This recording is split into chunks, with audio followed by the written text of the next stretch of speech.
Good afternoon, everyone. I want to begin, as I have done most days now, and start by thanking New Zealanders for the ongoing work to make sure that they stay within their bubbles and stay at home during the period that we are at level 4, and the work that they are doing to break the chain of transmission. As you will have heard this morning, there are 61 new cases today. While on the face of it, that may seem a heartening number relative to some of the other figures that we've had now, I want to emphasise again that it is still too early to assess if our measures are successfully slowing transmission.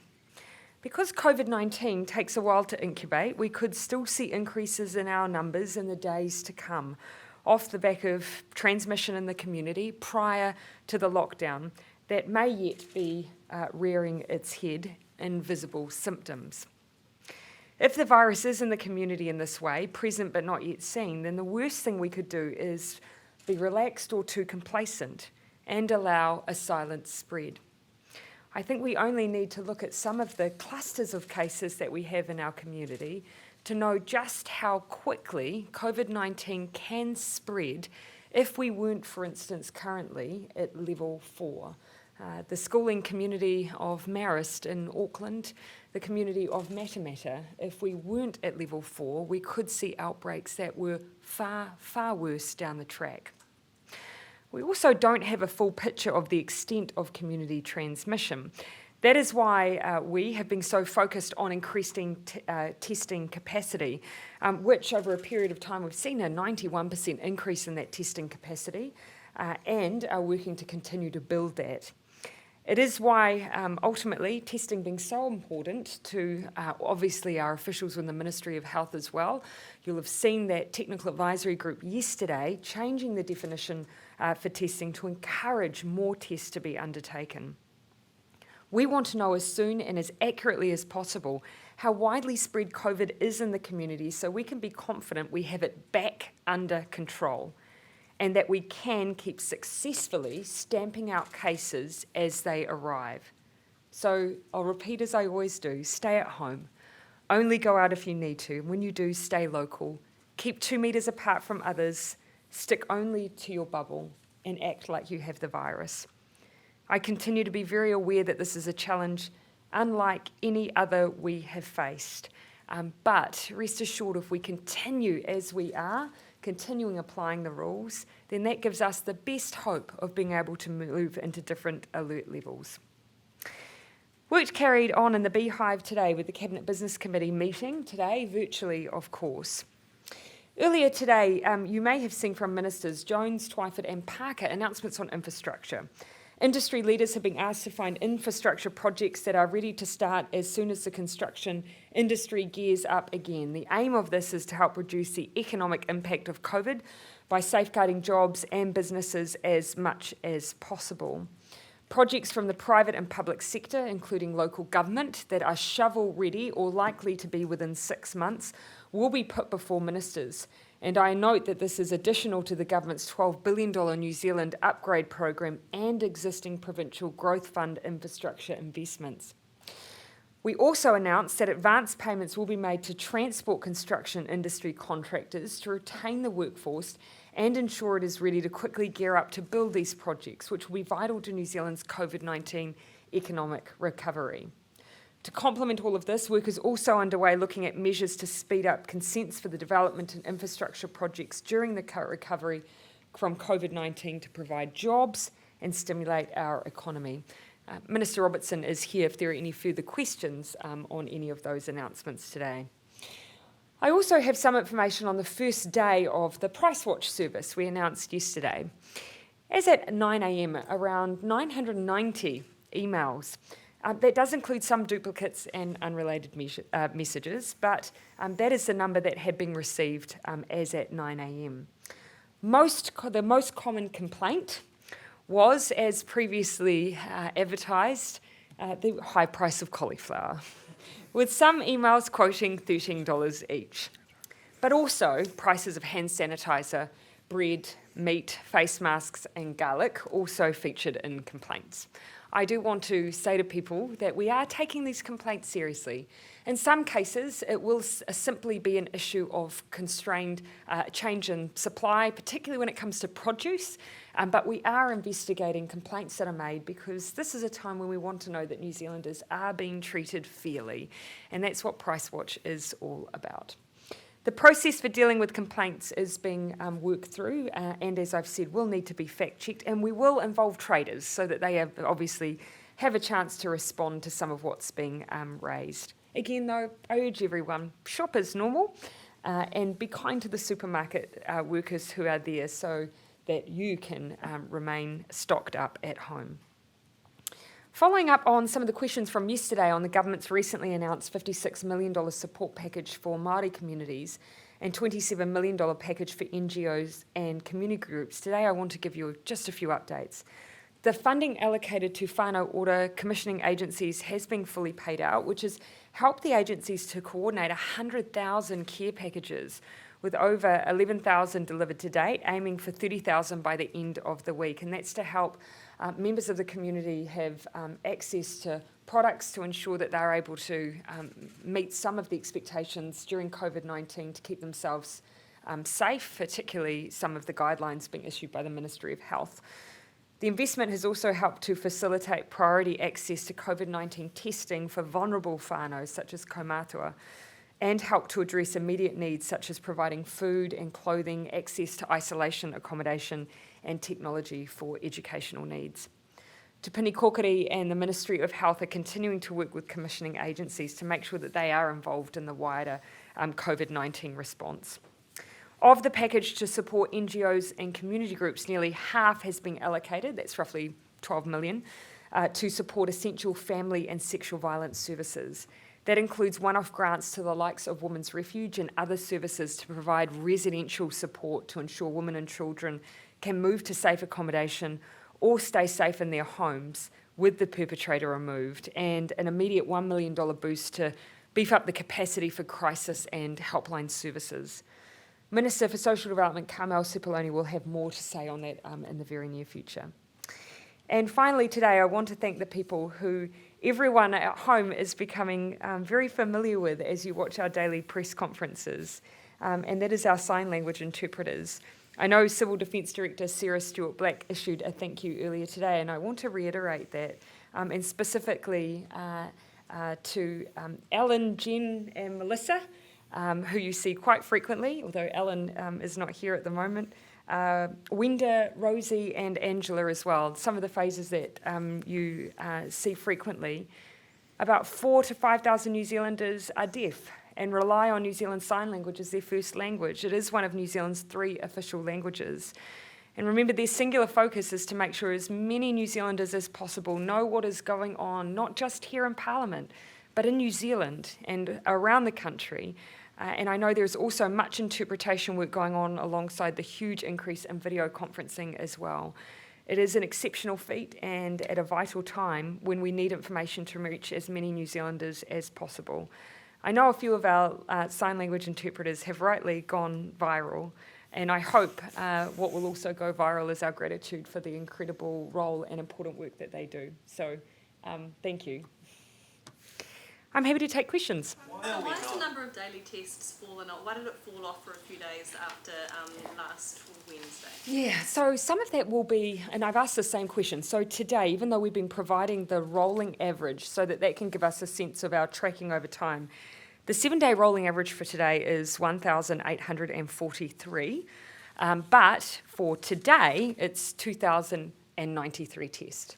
I've asked the same question. I think, as you would expect, we do see a bit of a change over the weekend. So I think in people's minds, even though our fight against COVID is 24/7, some people's access to their GPs and therefore testing, even though we have those clinics available, is, I think, impacting those numbers over the weekend. We've talked to the Director General around what we can do to get consistency, because that's 2 days out of 7 where we can't really afford to have those testing numbers fall away. And that's something that the Ministry of Health, I know, is looking at. We needed to be testing more sooner, didn't we? Because all roads lead back to testing in terms of stopping this thing. And you'll see that we have had the capacity. I can't remember one day off the top of my head where the tests have met the capacity that we've had. So we've got the ability to do more tests than we're currently doing. And so ultimately, that's why you'll hear me continue to encourage that testing. The change that clinicians made yesterday to broaden out the number of people captured will be a critical part of that. So many GPs are saying we just don't have the swabs to do the tests, though. They're not being provided them. So why is that the case? That shouldn't be the case. And that's something that, of course, I will continue to ensure that the Ministry of Health is dealing with that issue. That is just simply a distribution, not a capacity issue. We have the capacity, we have the swabs. We're constantly needing to make sure that they are across the country. What I will remind you is that we have set up in every community now specific testing stations. And that is to make sure that no matter where you are, you should be able to access a test. Why are some of the laboratories deciding to reject certain swabs they're receiving because they don't fit the criteria if they still have the capacity to run them? I don't think it will be a case of swabs being rejected. I think what I have seen are reports of where GPs have referred people to those testing clinics. That's something that I have raised with the Director General of Health. Can we get a handle of that inconsistent messaging? Because that's frustrating for someone who goes to get a test and also doesn't sit in line with our view that we need to increase testing. My hope actually now is with criteria that we have that is as broad as it is, that some of that should fall away. How easy is it for New Zealanders to get a test?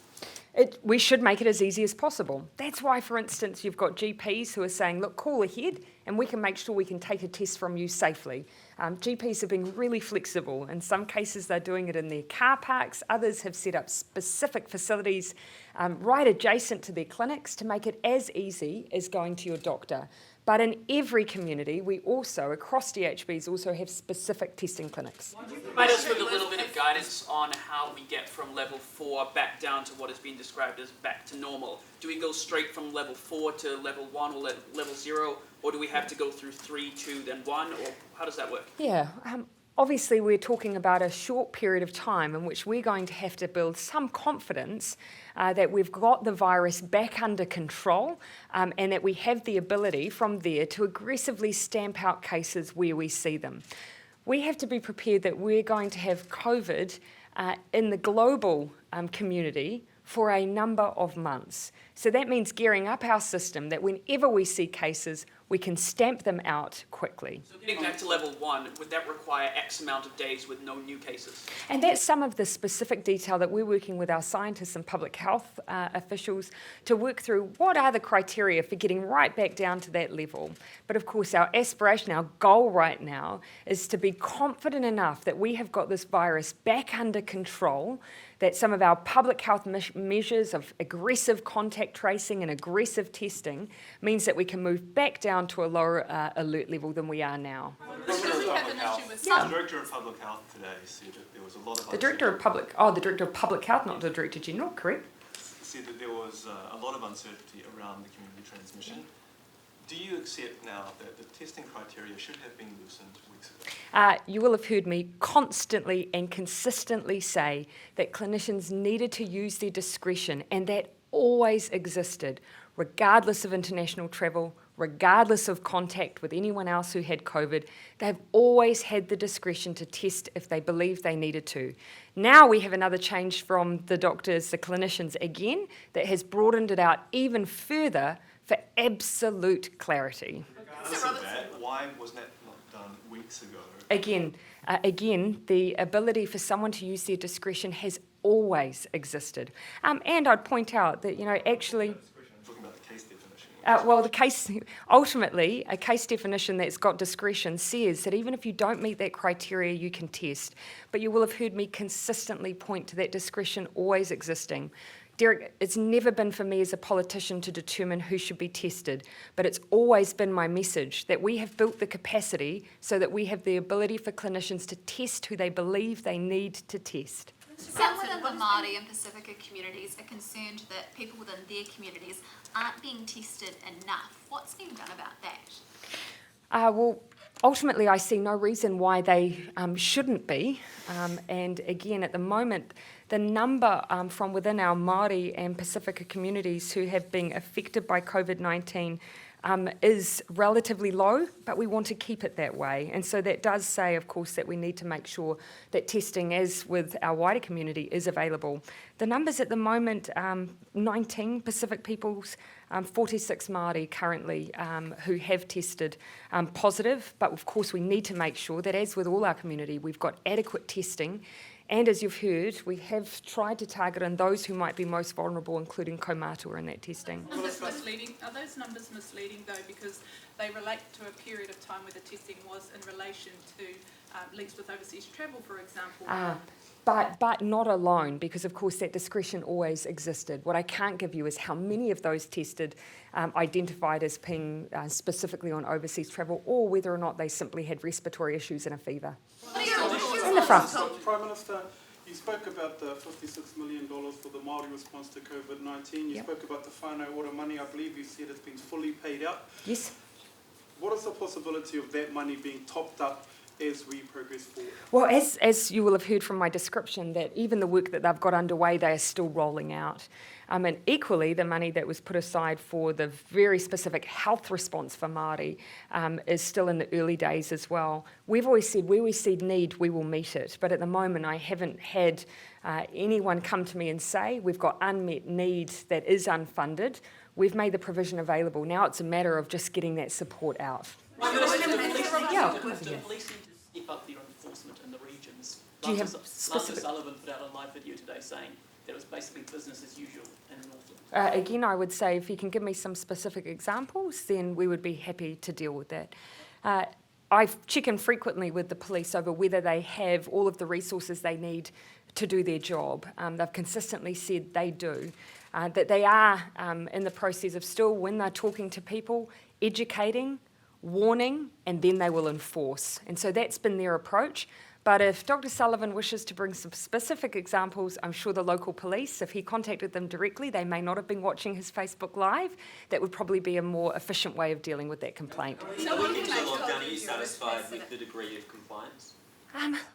We have asked a lot of New Zealanders, and we did it in a very short space of time. And I've always accepted that we need to keep repeating the expectation, the rules that exist, and the expectation we all have. But actually, by and large, given what we have done in a short space of time, I think the majority of New Zealanders are doing an amazing job. We just need to keep reminding that small proportion who perhaps aren't taking it seriously why it is so important. This period of time is our chance to break the chain of transmission. The quicker we do that, the sooner we can return to some semblance of normal life, and the much better able we will be to save lives of other New Zealanders, and that includes people you know. And so this isn't about other, and it's not about someone else. It is about you and your family, and that includes every age demographic there is. If I could just point to some of the data at the moment, because I know people think sometimes we're only talking about a specific group. The most affected age range by COVID-19 in New Zealand is far and away currently 20 to 29-year-olds. They are the ones that we are identifying as having COVID-19 in New Zealand. Now, they may think, therefore, that it won't affect them as much, that they'll be mild to moderate. They are our vector for transmission. They're the ones who then pass it on. So I need everyone to take this seriously, because whilst the over 70-year-olds are smaller, they are much more likely to succumb to this illness. Thank you for allowing me my little rant. Well, for Minister I've got Robertson. Mikey and Jenna, who's been waiting very patiently. Minister, could we just get your response to the criticism that the government isn't releasing consistently enough government data around the economic impact and forecasts? Yeah, look, I think everyone will understand that traditionally economic data tends to come often even a month or 2 months after, and that's sensible because it takes time to collect and then be processed. We understand in the situation that we're in right now that there's a real hunger for that data, and we do need to be trying to produce it more quickly. So as I said at the Select Committee this morning, I am more than willing to look at what we can do to bring that data forward and get it available more quickly and more regularly.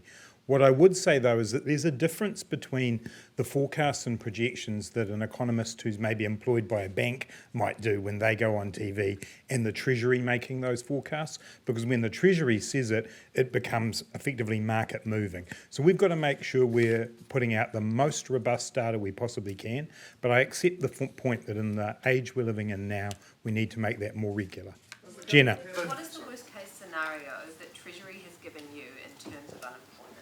So we're still working through those scenarios, and as I said at the committee this morning, we'll be releasing more information about that as soon as we can. I think you heard the Secretary of the Treasury say that when it came to unemployment, there was, between 5% and double digits, and they were working on refining that in terms of unemployment. We've seen the idea that maybe GDP would drop by around 17%. Those are the sorts of scenarios they're working through. But you'll understand we're updating that data constantly to be able to put ourselves in a position to say with absolute certainty, to the extent we can, what that data will be. We talked about a commercial forum once the Defence Force called in to... Sorry, we'll finish Jenna's line of questioning, then we'll come over to you. Thank you. When she says double digits, is Treasury in line with other economists that say it could go up to 30%? Yeah, look, I think that's an extreme prediction, that 30% one. We've got ranges of 8 to 30 from economists, and probably all that tells you is that making predictions is really hard at the moment.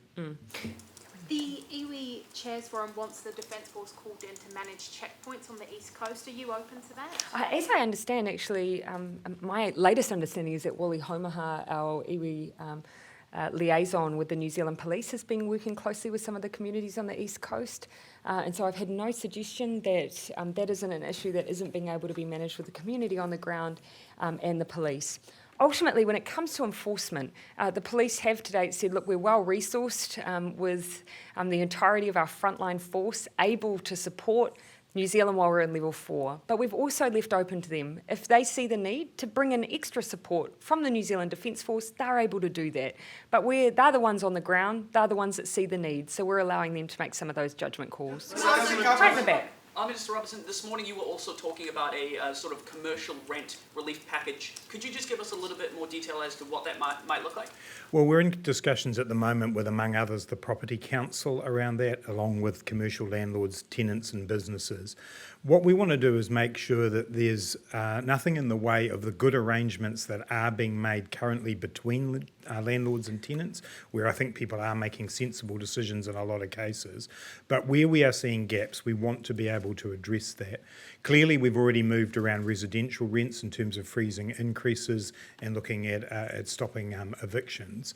So we have to think about how we model consistently, but also treat those people who will be in businesses that should ultimately be able to carry on once we're through this period to be able to get there. So we'll have something more to say about the detail of that in coming days. Does the government have a position, or is it looking at bailouts or financial support packages for companies providing essential services that are at risk of collapse? I'm talking about news media in particular. There's been some bad news in the last week from a number of companies. I mean, today I talked about the unit that's been established in the Treasury, which is around large businesses and network critical businesses.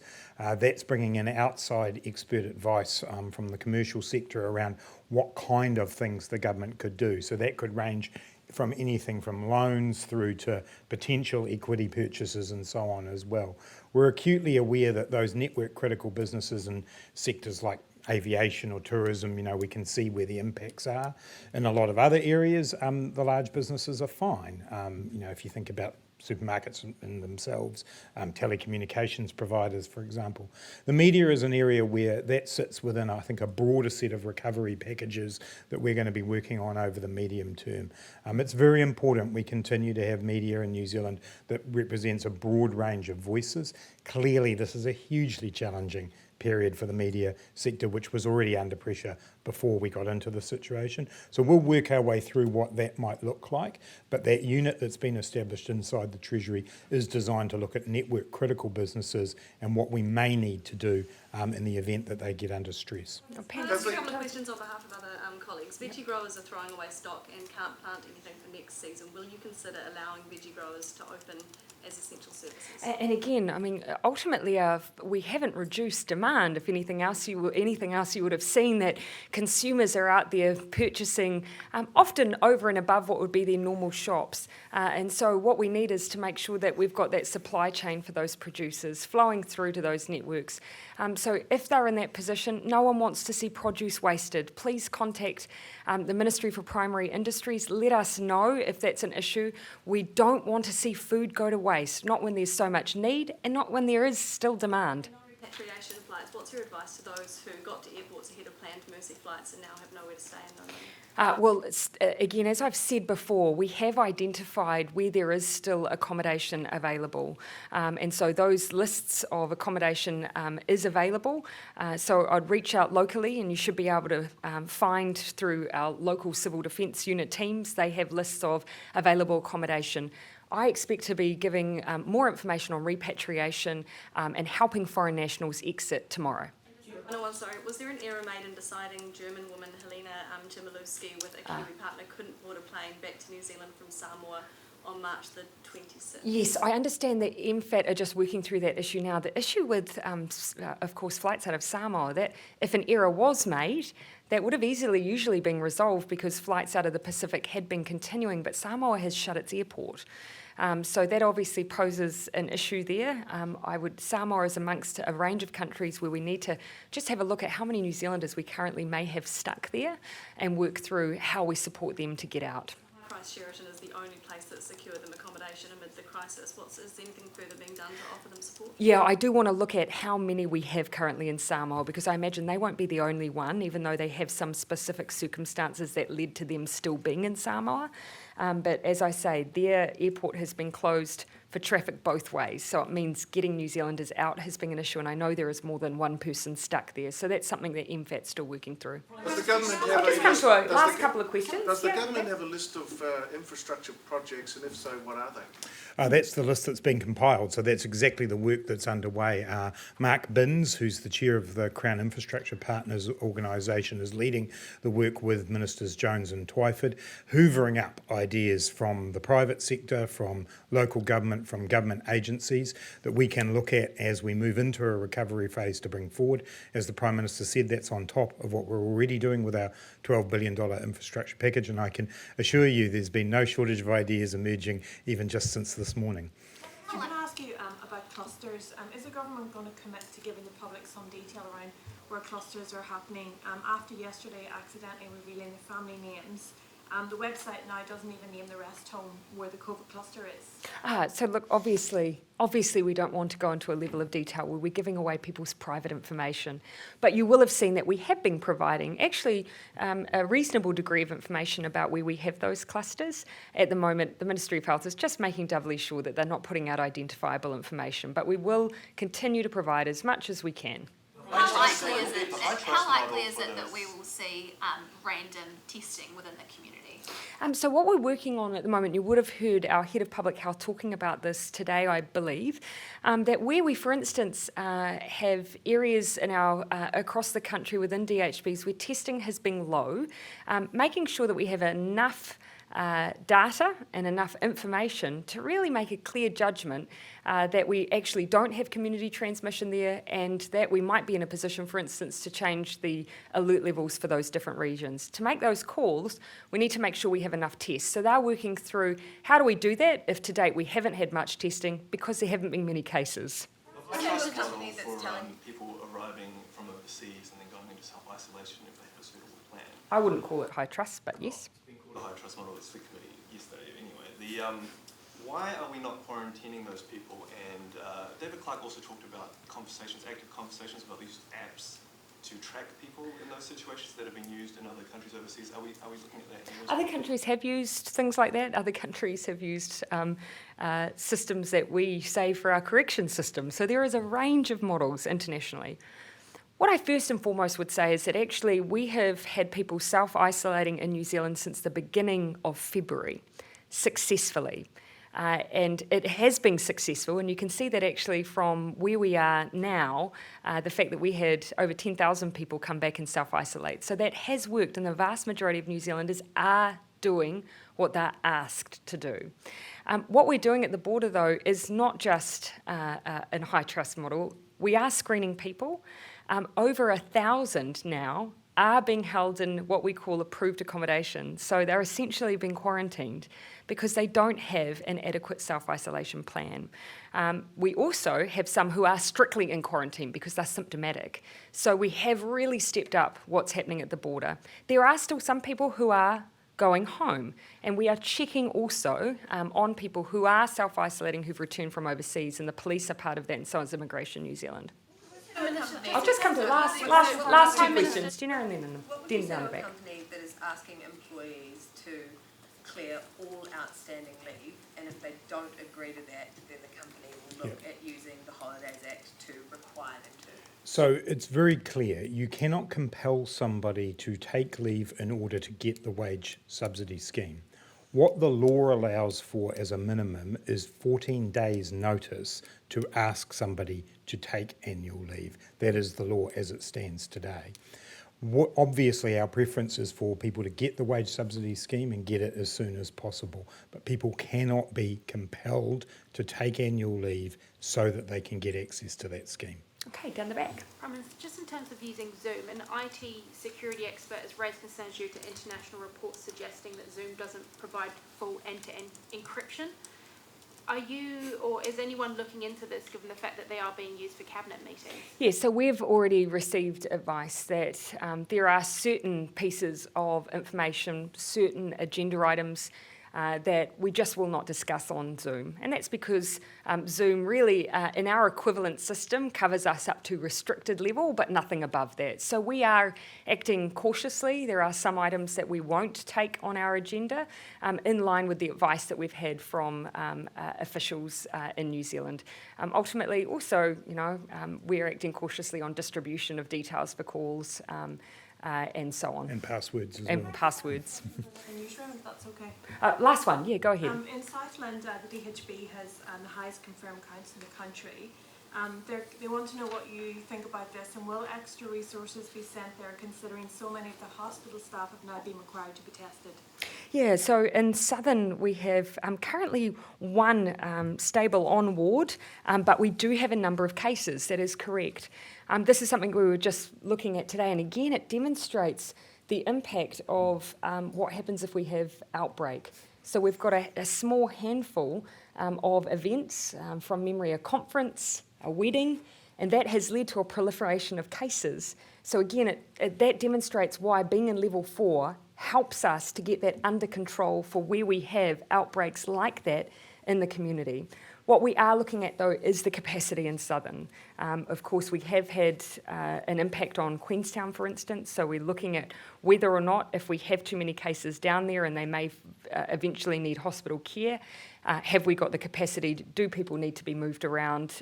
If someone's coming in at the border who's from Southern, do we need to keep them up in the North Island before they go down just in case? So we're considering all of that to make sure we're managing the pressure on that DHB. With the rollout of the business finance guarantees? It's just the final negotiations with the banks, but what I did say today during the select committee is that banks will be taking applications this week for that scheme. A remote question on that from Janae Tiff. Oh, we're getting sneaky, but yes, go ahead, I'll accept. Has the government given banks any direction at all on the lending criteria they use when lending to businesses as a part of its business finance guarantee scheme? No, not in particular criteria, but obviously with the risk sharing being 80-20, with the government taking 80%, that implies a higher tolerance of risk than you might normally see from the banks. That's because obviously we're in a time where their normal risk weightings probably aren't appropriate. So that's the way that we're dealing with that. And as I say, I've had the word from the banks and from the Treasury that people can be putting their names down this week. I know no one prioritised their colleagues' questions up front, but hopefully we've captured anyone's got a colleague's question they need to put to us. Last one. Questions want to know, are supermarket cafes allowed to operate, or will they be shut down? They should be shut down. Cafes attached to supermarkets should not be operating.